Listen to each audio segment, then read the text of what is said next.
ہمارے اس YouTube channel کے segment حمایت نیوز میں آپ سبھی کا استقبال ہے۔ تو آئیے ویڈیو شروع کرتے ہیں اور دیکھتے ہیں تازہ ترین خبریں۔ Hyderabad T G S R T C کی 2 بسوں میں لگی آگ۔ منگل 18 فروری کو حیدرآباد کے کشائی گوڑا بس ڈپو میں آگ لگ گئی۔ خوش قسمتی سے اس واقعے میں کوئی جانی نقصان یا زخمی نہیں ہوا۔ آگ لگنے کی اطلاع ملتے ہی حیدرآباد کے محکمہ فائر بریگیڈ نے فوری طور پر فائر ٹینڈرز جائے وقوع پر پہنچ کر آگ پر قابو پانے کی کوششیں شروع کر دیں۔ آگ لگنے کی اصل وجہ ابھی تک واضح نہیں ہے اور حکام فی الحال واقعے کی تحقیقات کر رہے ہیں۔ صورتحال کے حوالے سے مزید تفصیلات کا انتظار ہے، کیونکہ حکام اس بات کا تعین کرنے کے لیے کام کر رہے ہیں کہ آگ کیسے لگی اور اس میں شامل بسوں کو ہونے والے ممکنہ نقصان کا اندازہ لگایا جا سکے۔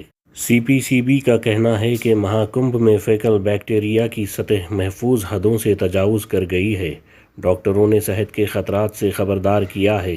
مہاکمبھ کے دوران پریاگ راج میں پانی کا معیار نہانے کے معیارات پر پورا اترنے میں ناکام رہتا ہے، جس کی وجہ سے پانی میں کالی فارم کی سطح زیادہ ہوتی ہے، جو کہ سیوریج کی آلودگی کی نشاندہی کرتا ہے۔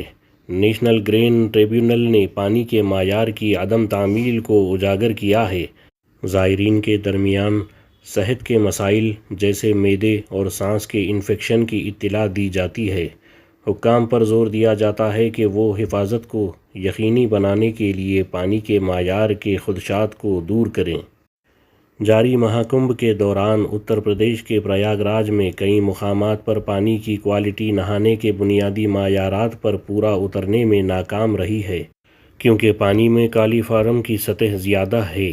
یہ بات سینٹرل پولیوشن کنٹرول بورڈ سی پی سی بی کی ایک رپورٹ میں سامنے آئی ہے، جس نے پیر کو نیشنل گرین ٹریبیونل کو آگاہ کیا۔